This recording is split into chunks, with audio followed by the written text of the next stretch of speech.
جو میں نے 4 خلیفہ میں سے 3 کی پڑھی ہیں، پہلی ان کی اوپن اسٹیٹمنٹ یہ تھی کہ میں انصاف قائم کروں گا، کوئی طاقتور ہمارے ہوتے ہوئے قانون نہیں توڑے گا۔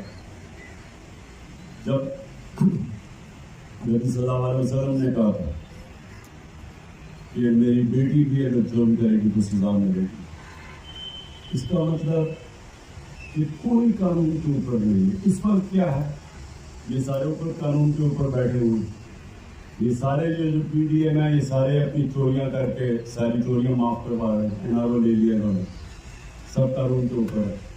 تو وہ تو جو ان کی، جو میں نے پھر سے کہا کہ انشاءاللہ موقع ملے گا تو ہر اسکول میں، ہر یونیورسٹی میں، ہر جگہ یہ حدیث لکھی ہوگی میرے نبی صلی اللہ علیہ وسلم کی، ہر بلڈنگ میں، سرکاری بلڈنگ میں، پرائیویٹ بلڈنگ میں بھی کہہ گئے یہ حدیث لکھو۔